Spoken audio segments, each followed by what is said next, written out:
Welcome back. Bulletin का बाकायदा आगाज करेंगे और आपको बताएंगे वजीर आजम शहबाज शरीफ और फील्ड मार्शल सैयद आसिम मुनीर की अमरीकी सदर डोनाल्ड ट्रंप से अहम मुलाकात हुई है। तिजारत बढ़ाने पर जोर दिया गया। तिजारती ताल्लुकात, तवानाई के मनसूबे, मौसमियाती तब्दीली के असरात और खिते की इक्तसादी तरक्की पर भी तफसीली गुफ्तगू की गई।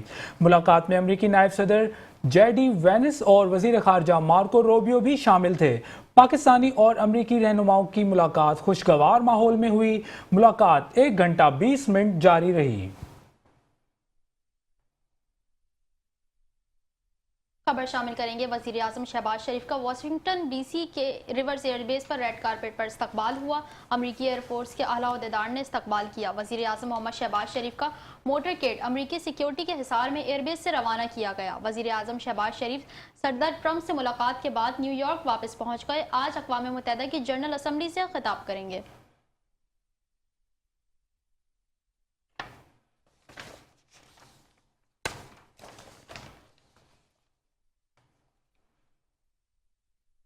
अमीर जमात इस्लामी हाफिज नईमुर रहमान कहते हैं पूरी दुनिया में ताकतवरों का निज़ाम चल रहा है, अक़वाम मुत्तहिदा की कोई हैसियत नहीं है।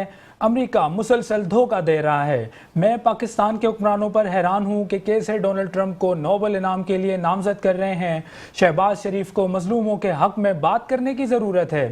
फ़लस्तीन के हक में 4 अक्टूबर को लाहौर और 5 अक्टूबर को कराची में सबसे बड़ा मार्च करेंगे। और अगर ये हिम्मत करें तो इसराइल की ये भी जुर्रत नहीं है कि वो गजा पर मजीद बमबारी कर सके। ये हमारी कमजोरी के नतीजे में सब कुछ करता है। इसलिए पाकिस्तान की अपोजिशन से भी मेरा सवाल है कि वो इसराइल की और अमेरिका की मजम्मत क्यों नहीं करते। 65,000 इंसान क्या जो शहीद हो गए और पूरी दुनिया में लोग बात कर रहे हैं, लेकिन हमारी पाकिस्तान में अपोजिशन अमेरिका और इसराइल की मजम्मत नहीं करती। वो फलस्तीनियों के लिए आवाज बुलंद नहीं करते। मैं हैरान हूं, ये क्या कमिटमेंट्स है लोगों की, हुक्मरानों की और अपोजिशन की, कि लोग इन कमिटमेंट्स के नतीजे में मजलूमों के साथ खड़े नहीं होते, मजबूरों के साथ नहीं खड़े होते, मकतूलों के साथ नहीं खड़े होते और जाबिरों की तरफ खुशामदाना नजरों से, लालची नजरों से देखते हैं कि वो हमें रेस्क्यू कराएगा, ट्रंप हमें बचाएगा, वो हमें इख्तिदार देगा। इस इख्तिदार की म्यूजिकल चेयर में हुकूमत और अपोजिशन सब अमेरिका की गुलामी इख्तियार करते हैं। इसलिए ये सिलसिले को छोड़ना पड़ेगा। अब अल्लाह ताला ने पाकिस्तान को ये मकाम दिया है कि पूरी दुनिया हमारी जानिब खबर शामिल करेंगे। इसराइल ने निहत्ते फलस्तीनियों पर जुल्म के पहाड़ तोड़ दिए। गवर्नर सिंध कामरान खान टिसोरी कहते हैं फलस्तीन का नाम आते ही आंखें नम हो जाती हैं। हर पाकिस्तानी गजा के साथ शाना बशाना खड़ा है। इसराइली हमलों की शदीद मजम्मत करते हैं। पाकिस्तान आलमी सतह पर फलस्तीन की आवाज़ भरपूर तरीके से उठा रहा है। न कम कर सकते हैं बल्कि एक तवाना आवाज बनकर इनका मुकदमा लड़ते रहेंगे। गो कि आज तमाम ममालिक अपने फलस्तीनी भाइयों के शाना बशाना खड़े हैं, लेकिन उसके बावजूद बर्बरियत का सिलसिला जारी और सारी है। आज तमाम मुसलमान ममालिक की आवाज एक होने के बावजूद, अक़वाम मुत्तहिदा में कई करारदादें मंजूर होने के बावजूद फ़लस्तीन में जंग बंदी नहीं हुई है। आज भी बमबारी और मासूम बच्चों का कत्ल, शहादतें रोज़ाना की बुनियाद पर जारी हो सारी है, जो कि किसी भी सूरत में काबिल कबूल नहीं है। आज अक़वाम मुत्तहिदा को अपने किरदार पर नजर सानी करनी चाहिए। ये इदारा जिस मकसद के लिए बना है वो मकसद फ़लस्तीन के मामले पे पूरा होता नजर नहीं आ रहा। मैं ये यकीन दिलाना चाहता हूँ अपने तमाम फ़लस्तीनी भाइयों को कि पाकिस्तानी और पाकिस्तान की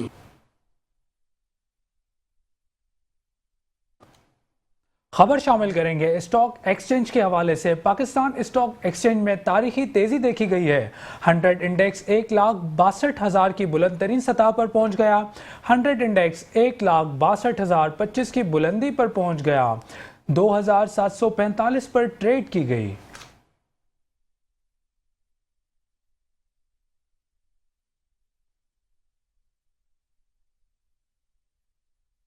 इंशाल्लाह मौशी तरक्की का सफर तेजी से जारी रहेगा। वजीर आजम शहबाज शरीफ का पाकिस्तान स्टॉक एक्सचेंज के 1,61,000 पॉइंट्स की तारीखी सतह अबूर करने पर इजहार मुसर्रत।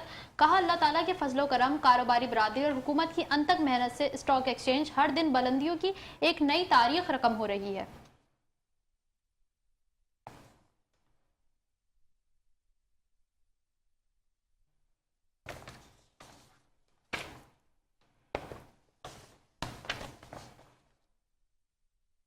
आगे बढ़ेंगे और आपको बताएंगे वफाकी वजीर मवासलात अब्दुल अलीम खान की ज़ेर सदारत NHA का खुसूसी इजलास हुआ। वफाकी वजीर मवासलात का NHA के पेच वर्क लगाने और मरम्मती कामों से अदम इत्तफाक किया गया। मालियाती डिसिप्लिन को बेहतर बनाने की हिदायत दी गई। कहा, मरबूत ऑडिट का निज़ाम मजबूत अदारे की बुनियाद होती है। टुकड़ों में मुरम्मत करने की बजाय सड़क की नई तामीर अमल में लाई जाए। NHA राजी पर तजावुजात के मुस्तकिल खात्मे को यकीनी बनाने की हिदायत।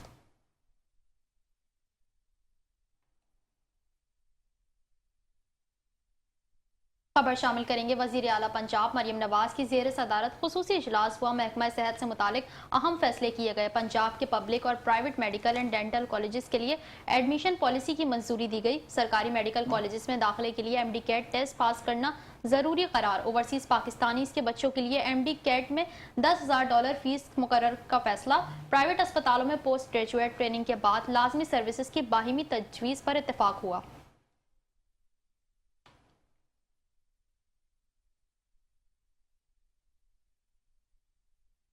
मजीद आपको बताएंगे, गवर्नर सिंध कामरान टिसोरी से सन ग्रो रीन्यूएबल एनर्जी के मैनेजिंग डायरेक्टर और चेयरमैन चाइना सोजन ग्रुप की मुलाकात हुई है। काबिल तजदीद तवानाई, सरमाकारी और टेक्नोलॉजी ताउन पर तफसीली गुफ्तगू की गई।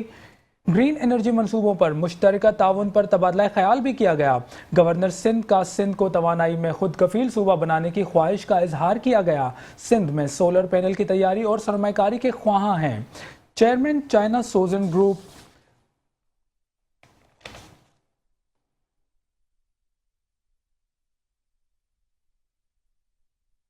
सिंध के सीनियर वजीर शर्जील इनाम मेमन का कहना है, चेयरमैन बिलावल भुट्टो ने कल किसानों के लिए बड़े रिलीफ का ऐलान किया। पॉलिसी का फायदा किसानों, मजदूरों और गरीबों को होगा।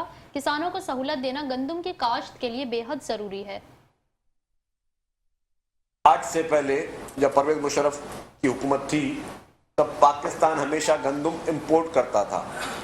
2008 में जैसे ही प्रेसिडेंट आसिफ अली जरदारी साहब हुकूमत में आए तो उन्होंने अपनी दूरअंदेशी और इस तरह की पॉलिसीज से ये तजुर्बा करने में वो कामयाब गए कि पाकिस्तान गंदम एक्सपोर्ट करता था। और ये सिर्फ ये नहीं कि जी मैं कोई लफ्जी बात बोल रहा हूँ, ये सब चीज़ों के सबूत शवाहिद फेडरल गवर्नमेंट के पास भी मौजूद है, पाकिस्तान के रिकॉर्ड में भी है और मीडिया के पास भी है कि हमेशा ऐसी पॉलिसियां बनाई कि पाकिस्तान गंदम को एक्सपोर्ट करता था। और आपने देखा कि फिर ये पॉलिसी कंटिन्यू होती रही कि पाकिस्तान में कभी अल्हम्दुलिल्लाह फूड शॉर्टेज नहीं रही। और इसी तरीके से लास्ट गवर्नमेंट में भी जब हमने 4,000 रुपए का रेट रखा तो हम पर यह एतराज किया गया कि जी आपने क्यों ये सपोर्ट प्राइस दी है, इस पे सरकारी खजाने पे बोझ होता। तब हमने ये कहा कि जी हम अपने किसान को अगर सब्सिडी ना दें तो हम किसी और मुल्क के किसान को सब्सिडी दें जहाँ से हमें वहाँ से गंदम इंपोर्ट करनी पड़े। ये एक बहुत ही सीरियस इशू है और उसको जो इस इशू को लोग सीरियस नहीं समझते।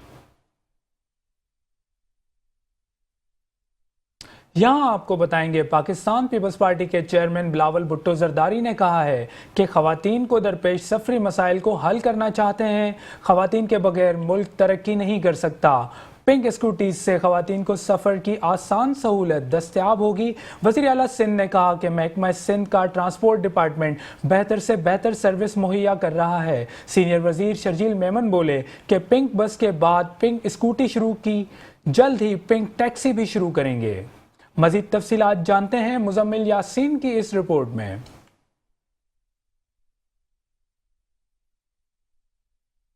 तकरीब चेयरमैन बिलावल भुट्टो जरदारी तकरीब के मेहमान खुसूसी बने। तकरीब से खिताब करते हुए बिलावल भुट्टो ने कहा, आज सिंध हुकूमत की जानिब से बड़ा दिन है। सिंध पहला सूबा है जिसने इलेक्ट्रिक बसें मुतारिफ करवाई। खवातीन के बगैर मुल्क तरक्की नहीं कर सकता। आज मैं बहुत खुश हूँ कि अब एक और इनिशिएटिव ट्रांसपोर्ट डिपार्टमेंट के तरफ से जहां हम इलेक्ट्रिक व्हीकल्स को, इलेक्ट्रिक स्कूटर्स को खवातीन के लिए ख़ास तौर पे इंट्रोड्यूस करवाए जा रहे हैं कि ना हमारा मुल्क में तरक्की हो सकते हैं, ना हमारा मीशत में तरक्की हो सकता है, ना हमारे मुआशरे में तरक्की हो सकते हैं अगर खवातीन अपना किरदार नहीं अदा करते हैं। वजीर आला सिंध मुराद अली शाह का कहना था पीपल्स बस सर्विस हो, BRT लाइंस हों या पिंक स्कूटी की तकसीम, ट्रांसपोर्ट डिपार्टमेंट बेहतर से बेहतर सर्विस मुहैया कर रहा है। जैसे पहले इन्होंने इनिशिएटिव्स लिए हैं, चाहे वो पीपल्स बस सर्विस हो, पिंक बसेस हो, EV बसेस हो, और उसके साथ साथ जो मास ट्रांजिट की BRT लाइंस हो, और आज एक और वादा जो उन्होंने किया था कि हमारी खवातीन को एम्पावर करने के लिए ये पिंक स्कूटीज की डिस्ट्रीब्यूशन होगी, और चेयरमैन साहब आपकी हिदायत थी, उस हिदायत पे अमल करते हुए आज ट्रांसपोर्ट डिपार्टमेंट ये डिस्ट्रीब्यूशन कर रही है। सीनियर सूबाई वजीर शर्जील मेमन का कहना है कि पिंक स्कूटीज की तकसीम खवातीन की खुद मुख्तारी की तरफ पहला कदम है। With these eco-friendly electric scooters, we are breaking barriers and ensuring the mobility is no longer a privilege but a right for every woman. Pink scooty मिलने पर खवातीन पुरजोश दिखाई दी, कहा कि अब वो बआसानी सफर कर सकेंगी। देखें, जब ये कैबिनेट में आया था अप्रूवल के लिए ये प्रोग्राम, तो हम सब बहुत खुश हुए और हमने अप्रिशिएट किया। बड़ा अच्छा इनिशिएटिव है, बड़ा ज़रूरी है कि औरतों को इस तरीके से ख़ुद मुख्तार किया जाए। मुझे स्कूटी मिली, मुझे बहुत अच्छा लगा क्योंकि सिंध गवर्नमेंट ने बहुत अच्छा इनिशिएटिव लिया है इस चीज़ का कि उन्होंने लड़कियों को ये पिंक स्कूटी दी है। BRT पिंक बसेस के बाद अब पिंक स्कूटी सिंध हुकूमत का खवातीन को खुद मुख्तार बनाने के सफर की नई मंजिल है। कैमरामैन साजिद अंसारी के साथ मुजम्मिल यासीन, मेट्रो 1 न्यूज़, कराची। आगे बढ़ेंगे और फ्लड इमरजेंसी के हवाले से आपको बताएंगे बारिशों में सखर और लाड़काना डिवीजनों के 6 अजला में 580 स्कूलों को नुकसान हुआ। डायरेक्टर्स ने सेक्रेटरी स्कूल एजुकेशन को रिपोर्ट पेश कर दी। लाड़काना के 131, कंबर शहदादकोट के 114, शिकारपुर के 99, जैकबाबाद के 65, कश्मोर के 67 स्कूल मुतासिर हुए। सखर के स्कूल 46, जुजवी और 58 स्कूल मुकम्मल तौर पर तबाह हुए। सर्वे की chief monitoring officer monitoring and evaluation Sukkur ने भी तस्दीक कर दी।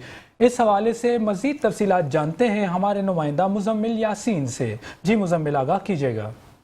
बिल्कुल, देखिए जी, हालिया बारिशों में सखर और लाड़काना डिवीजन के जो 6 अजला में 580 स्कूलों को नुकसान हुआ। डायरेक्टर्स ने जो सेक्रेटरी स्कूल एजुकेशन को रिपोर्ट पेश कर दी। जिला लाड़काना के 131, जिला कंबर शहदादकोट के 14, जिला शिकारपुर के 99, जिला जैकबाबाद के 65, जिला कश्मोर के 57 स्कूल मुतासिर हुए। जिला सखर के स्कूल 46, जुजवी और स्कूल 58 जो 58 स्कूल मुकम्मल तौर पर तबाह हुए, जिनकी तामीर और मरम्मत का काम तेजी से जारी है। सखर और लाड़काना डिवीजनों के डायरेक्टर्स ने स्कूलों में जारी मरम्मत और तामीराती काम की तफसीलात आगाह कर दिए। डायरेक्टर्स के इस सर्वे को chief monitoring officer monitoring elevation के सखर ने भी तस्दीक कर दी। साथ कराची के जो सेक्रेटरी स्कूल एजुकेशन में बाकी 17 अजला में सैलाब और बारिशों से स्कूल को होने वाले नुकसान की रिपोर्ट तलब कर ली। जामिया रिपोर्ट के बाद इन स्कूलों की तामीर और मरम्मत के लिए महकमा खजाना से फंड तलब किए जाएंगे। रवा माली साल में ही इन स्कूलों की तामीर और मरम्मत का काम मुकम्मल कर लिया, जिसके लिए हंगामी इक़दाम किए जाएंगे। जी बहुत शुक्रिया मुजम्मिल यासीन, आप हमें अपडेट कर रहे थे।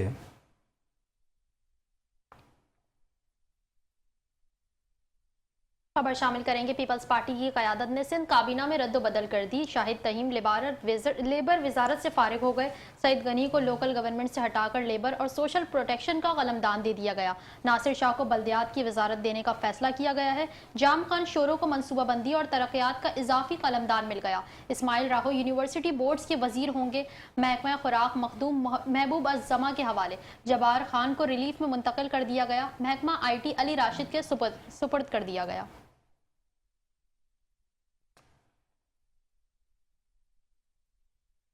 आगे बढ़ेंगे और आपको बताएंगे सिंध हुकूमत का अहसन इकदाम। हुकूमत सिंध का हाजिर सर्विस और रिटायर्ड अफसरान को घरों की तामीर के लिए प्लॉट फराहम करने का फैसला किया गया है। सिंध काबीना ने Sindh civil servants housing and foundation की मंजूरी दे दी। बोर्ड ऑफ डायरेक्टर्स में 6 अरकान को 2 साल के लिए डायरेक्टर्स मुकर्रर कर दिया गया। 3 हाजिर सर्विस और 3 रिटायर्ड अफसरान शामिल हैं। बॉडी के सरबराह चीफ सेक्रेटरी सिंध सैयद आसिफ हैदर शाह होंगे।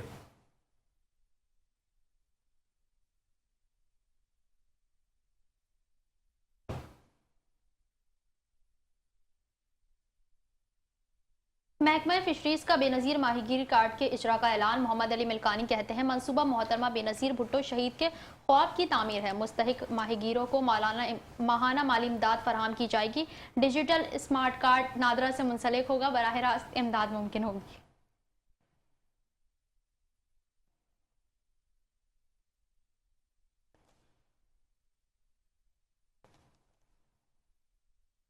खबर शामिल करेंगे सिंध में ज़मनी बल्दियाती इंतखाबात के हवाले से। औरंगी UC1 में चेयरमैन की नशिस्त पर दोबारा गिनती हुई। दोबारा गिनती में TLP के उम्मीदवार मोहम्मद अली 1787 वोट के साथ कामयाब हुए। पीपल्स पार्टी की शहरीला आमिर 1600 वोट्स के साथ दूसरे नंबर पर आ गई।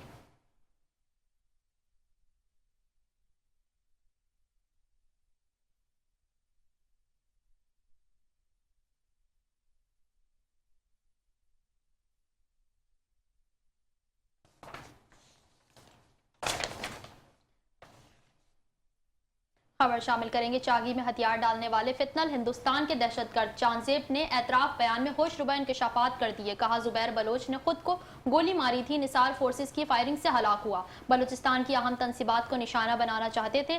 मेरे करीबी साथियों के मरने के बाद मुझे एहसास हुआ कि मसले का हल लड़ाई झगड़े में नहीं, हमारे मुआशरे में बलोच स्टूडेंट्स ऑर्गेनाइजेशन और बलोच यकजहती कमेटी जैसी तंजीमों का किरदार गुमराह कुन है। ये तंजीमें नौजवानों को लड़ाने का बाइस बन रही हैं। खबरें और भी हैं, लेकिन शामिल करेंगे एक न्यूज़ ब्रेक के बाद। आप हमारे साथ रहिएगा। Welcome back. यहाँ आपको बताएंगे पुलिस एहलकारों पर हिरासत में लेकर तशद्दुद और रिश्वत वसूली का इल्ज़ाम। अदालत ने IG सिंध को तहकीकात का हुक्म दे दिया। कहा तहकीकात के बाद कानून के मुताबिक जिम्मेदारान के खिलाफ कार्रवाई की जाए। दरख्वास्त गुजार ने IG सिंध को भी दरख्वास्त दी थी, लेकिन ताहाल कोई कार्रवाई नहीं की गई। अदालत का हुक्मनामे की नकूल अमल दरामद के लिए IG सिंध को इरसाल करने की हिदायत।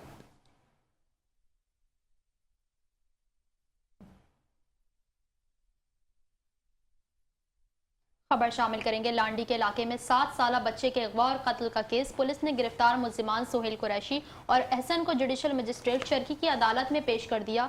मुल्जिम एहसन ने 7 साला बच्चे को ज्यादती का निशाना बनाया और कत्ल का एतराफ कर लिया। कहा मैं गुमराह हो गया था, ज्यादती करने के बाद शर्मिंदगी से बचने के लिए बच्चे को कत्ल कर दिया। अदालत ने मुल्जिम एहसन को अदालती रिमांड पर जेल भेज दिया।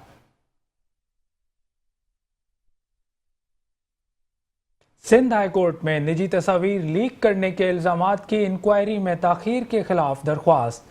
National cyber crime investigation agency के डायरेक्टर और दीगर हुकाम अदालत में पेश। NCCI हुकाम की तमाम मवाद को फौरी ब्लॉक और हटाने की यकीन दहानी करवाई गई।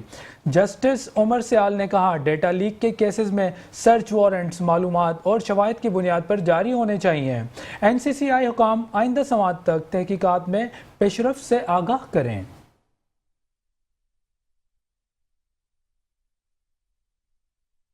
खबरें और भी हैं, लेकिन शामिल करेंगे एक ब्रेक के बाद। हमारे साथ रहिएगा।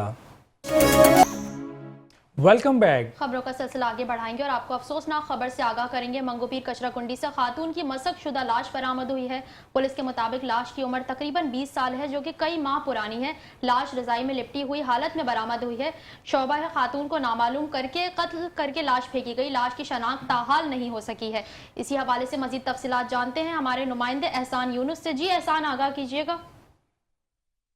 हाँ जी बिल्कुल, देखें ये मंगू पीर का इलाका है जहाँ कचरा कुंडी से खातून की मशकशुदा लाश जो है वो बरामद हुई है। ताहम इसकी इतला मिलने पर जो रेस्क्यू टीमें हैं वो जो है मौके पर पहुंची थी। लाश को रेस्क्यू करने के बाद जो है वो ज़ाब्ते की कार्रवाई के लिए अस्पताल मुंतकिल किया गया है। जो इब्तदाई तौर पर हमारी पुलिस हुकाम से बात हुई है तो उनका ये बताना है कि लाश उम्र के हिसाब से जो है वो 20 साल के करीब बताई जा रही है, जो कि कई माह जो है वो पुरानी है। बताया जा रहा है कि लाश रजाई में लिपटी हुई हालत में बरामद हुई थी। इलाके की जो आवाम है उसने लाश देखकर पुलिस को इस वाक़े की इतला दी थी। पुलिस हुकाम का ये कहना है कि शुबा है खातून को नामालूम मकाम पर कत्ल करने के बाद लाश को जो है वो मंगूपीर के इलाके में इस कचरा कुंडी पर जो है वो फेंका गया। तहाल जो है वो लाश की शनाख्त नहीं की जा सकी है। पुलिस हुकाम का ये कहना है कि DNA की मदद से खातून की शनाख्त को जो है वो किया जाएगा। अब तक की जो पेशरफ्त है, लाश को ज़ाब्ते की कार्रवाई के लिए अस्पताल मुंतकिल कर दिया गया है और बाकी से मुतल्लिक मजीद तहकीकात जारी है। हमारे नुमाइंदे एहसान यूनुस हमें तफसीलात से आगाह कर रहे थे। जी बहुत शुक्रिया आगाह करने के लिए। यहाँ आपको बताएंगे न्यू कराची सेक्टर 11E में पुलिस एहलकार की फायरिंग से मुबैना डकैत की हलाकत का मामला। एसएसपी सेंट्रल कहते हैं हलाक शख्स डकैत है। हलाक मुलजिम अपने साथी के साथ वारदात कर रहा था। डकैती के दौरान पुलिस कांस्टेबल सिक्योरिटी से गुजर रहा था। पुलिस कांस्टेबल की फायरिंग से डकैत हलाक हुआ।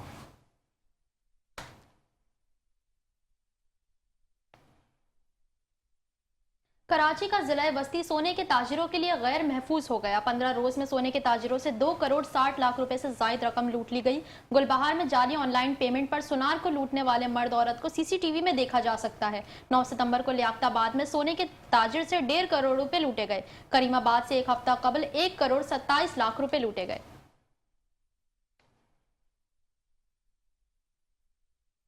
मलीर के इलाके शाह लतीफ टाउन की हुदूद में एसएसजीसी की टीम पर हमला हुआ। दुर मोहम्मद गोट में गैर कानूनी कनेक्शन मुनक़ता करने गई टीम को मुज़ाहिमत का सामना करना पड़ा। एसएसजीसी का गैस चोरी के खिलाफ ऑपरेशन 1 हफ्ते से जारी है।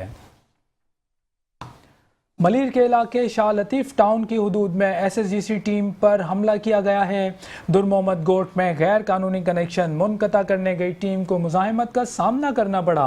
एसएसजीसी की टीम गैस चोरी के खिलाफ ऑपरेशन 1 हफ्ते से जारी रखे हुए है।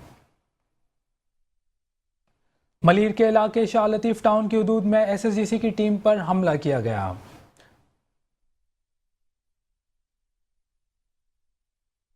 खबर शामिल करेंगे। एयरपोर्ट पुलिस ने मनशियात की सप्लाई की कोशिश नाकाम बना दी। एसएसपी मलीर डॉक्टर अब्दुल खालिक के मुताबिक पुलिस ने खुफिया इतला पर कार्रवाई करते हुए स्टार गेट के करीब से 2 मुल्जिमान को गाड़ी समेत गिरफ्तार कर लिया। मुल्जिमान के कब्जे से 11 किलो आला क्वालिटी चर्स, नकदी और सप्लाई में इस्तेमाल होने वाली गाड़ी बरामद कर ली गई है। मुल्जिमान की शनाख्त शरीफ और जुल्करनैन के नाम से हुई। मुल्जिमान ने दौरान तफ्तीश इंकशाफ किया कि मनशियात को अंदरून सिंध समेत कराची के मुख्तलिफ खुफिया मकामात पर फरोख्त करता था।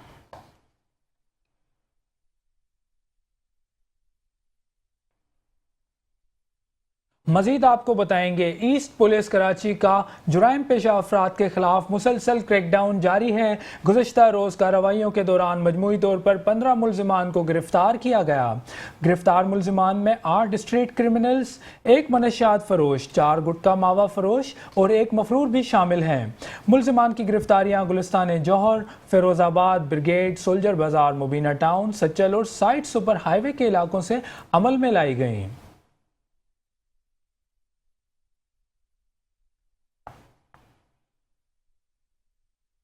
खबर शामिल करेंगे। पीराबाद पुलिस का पराचा कब्रिस्तान में डकैत गैंग से मुकाबला हुआ। 3 मुल्जिमान को गिरफ्तार कर लिया गया है। एसएसपी वेस्ट तारिक इलाही मस्तूई कहते हैं पुलिस ने मुल्जिमान को रोकने का इशारा किया तो मुसल्लह मुल्जिमान ने फायरिंग करते हुए फरार होने की कोशिश की। पुलिस ने जवाबी कार्रवाई करते हुए 3 मुल्जिमान को गिरफ्तार कर लिया।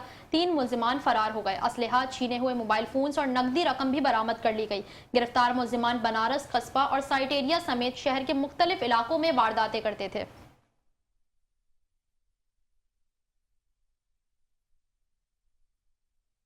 खबर शामिल करेंगे डेरा इस्माइल खान से, जहां दानासर के मकाम पर अफसोसनाक ट्रैफिक हादसा पेश आया है। गाड़ी ब्रेक फेल होने के बायस खाई में जा गिरी। 11 अफराद जान की बाजी हार गए जबकि 3 मुसाफिर जख्मी हो गए। हादसा खानोजई से डेरा इस्माइल खान आते हुए पेश आया। हुकाम का कहना है कि हादसे में जाँ बहक होने वाले अफराद का ताल्लुक एक ही खानदान से है।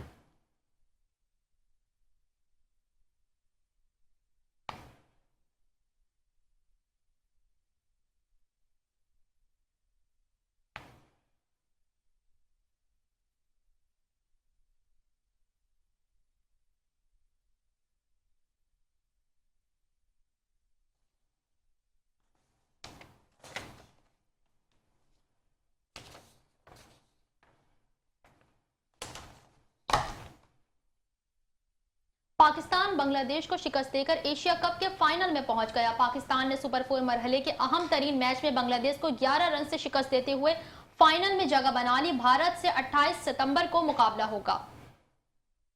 पाकिस्तान बांग्लादेश को शिकस्त देकर एशिया कप के फाइनल में पहुंच गया। पाकिस्तान ने सुपर 4 मरहले के अहम तरीन मैच में बांग्लादेश को 11 रन से शिकस्त देते हुए फाइनल में जगह बना ली है। भारत से मुकाबला 28 सितंबर को होगा। मजीद आपको बताएंगे इस्लामाबाद और खैबर पख्तूनख्वा के मुख्तलिफ इलाकों में जिलजिले के झटके महसूस किए गए हैं। जिलजिला पैमा मरकज़ के मुताबिक इस्लामाबाद, रावलपिंडी, पिशावर, सवात, लोअर दीर और चित्राल में 5.5 शिद्दत का खौफनाक जिलजिला रिकॉर्ड किया गया है। जिलजिले की गहराई 195 किलोमीटर रिकॉर्ड की गई। जिलजिले का मरकज़ अफगानिस्तान में हिंदुकुश रीजन था।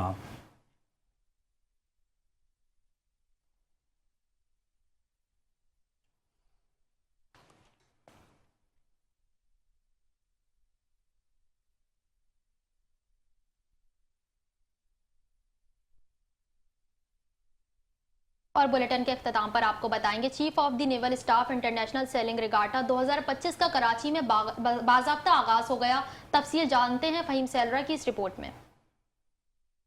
समंदर की तेज हवाएं और लहरों का शोर खिलाड़ियों के अज़म हौसले के सामने कुछ भी ना ठहरा। Chief of the naval staff international selling regatta 2025 के मुकाबलों में खुले समंदर में सेलर्स ने अपनी सलाहियतों का भरपूर मुजाहरा किया। दिलकश मनाजिर और सख्त मुकाबले देखने वालों की तवज्जो का मरकज बने हुए हैं। इवेंट के दौरान सेलर्स ने अपनी कश्तियों के साथ महारत का मुजाहरा किया। कभी हवा का रुख मोड़ते, कभी भिपरी लहरों को चीरते खिलाड़ी अपनी सलाहियतों को आजमाते रहते। ये बैनुल-अक़वामी इवेंट 27 सितम्बर तक जारी रहेगा। मुकाबलों में पाकिस्तान के साथ मिस्र, ईरान, मलेशिया, श्रीलंका और थाईलैंड से खिलाड़ी हिस्सा ले रहे हैं। मुंतज़मीन के मुताबिक ये इवेंट न सिर्फ खेलों की फरोख्त में मददगार होगा बल्कि मुमालिक के दरमियान ताउन और ताल्लुकात को भी मजीद मुस्तहकम करेगा। कराची में होने वाला ये आलमी सतह का इवेंट नौजवानों को सेलिंग जैसे मुनफरद खेल की तरफ राग़िब करने में संगे मील साबित होगा। कैमरामैन रशीद दलाना के साथ Faheem सैलरा, metro 1 news Karachi.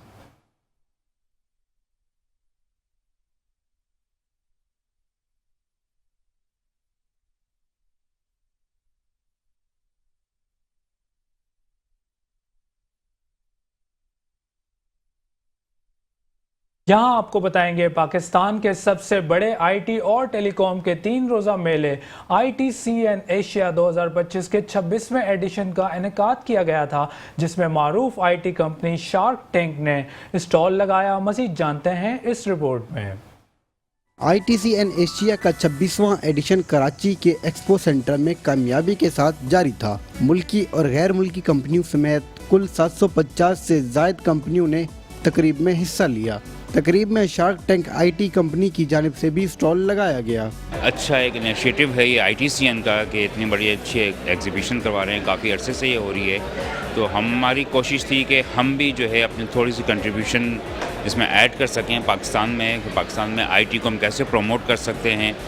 Specially जो यंग टैलेंट है पाकिस्तान में जो आईटी में इंटरेस्टेड है उसको हम कैसे अप्रोच करें, तो एक अच्छा प्लेटफॉर्म। हम क्लाउड सर्विसेज प्रोवाइड करते हैं और ITCN में आने का मकसद भी यही है कि यहाँ पे सारे IT प्रोवाइडर्स हैं हमारे पास, तो हमने अपने आप को इंट्रोड्यूस कराना है, लोगों को अवेयरनेस देनी है कि शार्क टैंक भी एक कंपनी है और हम कोशिश कर रहे हैं कि बाहर की कंपनीज़ को यहाँ पाकिस्तान में इंट्रोड्यूस कराएं। जैसे शार्क टैंक है, USA की कंपनी है, हमारी शायद पहली कंपनी होगी जिसका ब्रांच ऑफिस हमारे पास कराची पाकिस्तान में ओपन हुआ है। इस मौके पर मुंतज़मीन का कहना था इवेंट का मकसद पाकिस्तान की डिजिटल तरक्की को आलमी सतह पर उजागर करना और बैनुल अक़वामी शराकत दारों को राग़िब करना है। कैमरामैन मंसूर नसीर के साथ आमिर अवान, मेट्रो 1 न्यूज़ कराची।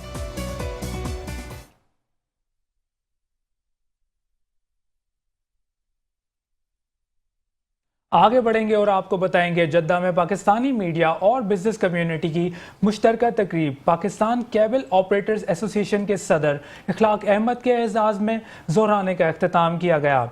जद्दा के मुकामी रेस्टोरेंट में पाकिस्तान केबल ऑपरेटर्स एसोसिएशन के सदर, डायरेक्टर कनेक्ट कम्युनिकेशंस और director channel 5 news HD Ikhlaq Ahmed के एजाज़ में पुरवकार ज़ोराना दिया गया। तकरीब में Pakistan business forum Saudi Arab के सदर अकील आरई, Parvez Shahid, united journalist forum के chairman Jahangir Khan, overseas media forum के सरपरस्त आला मुसरत खलील, सदर शुएब अल्ताफ़, सीनियर सहाफ़ी मोहम्मद अदील और आतिफ अली वट्टू शरीक हुए। इस मौके पर इखलाक अहमद के हमरा सीनियर एंकर पर्सन डॉक्टर बुलंद इकबाल और ग्लोबल केबल नेटवर्क के CEO फ़हीमुद्दीन भी मौजूद थे। मुलाकात के दौरान मीडिया इंडस्ट्री और कम्युनिकेशन सेक्टर में ताउन के फ़रोग़ और मुस्तक़बिल के इश्तराक पर गुफ्तगू की गई। शुरका ने कहा कि पाकिस्तान मीडिया और बिजनेस कम्युनिटी मिलकर पाकिस्तान के मुस्बित तशख़्ख़ुस को उजागर करने में अहम किरदार अदा करेंगे।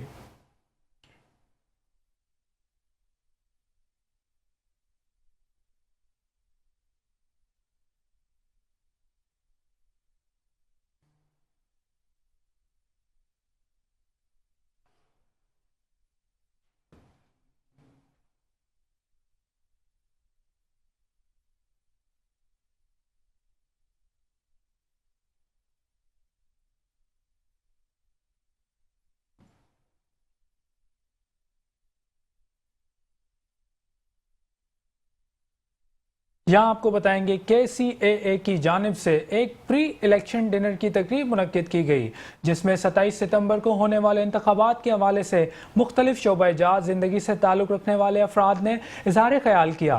मज़ीद जानते हैं सैयद याया अली की इस रिपोर्ट में।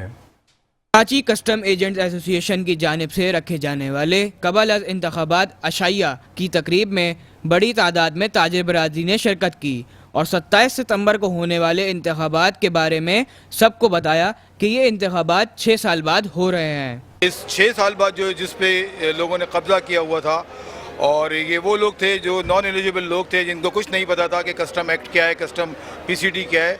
आज हम उनसे दोबारा मुकाबला करके दोबारा इस कस्टम के अंदर हम दाखिल हो रहे हैं। कराची कस्टम एजेंट एसोसिएशन में हर साल इलेक्शन होते हैं और मुनक्किद किए जाते हैं, लेकिन पिछले 5-6 साल से एक टीम जो थी वो इलेक्शन नहीं करा रही थी और हम भी उसमें इंटरेस्ट नहीं ले रहे थे।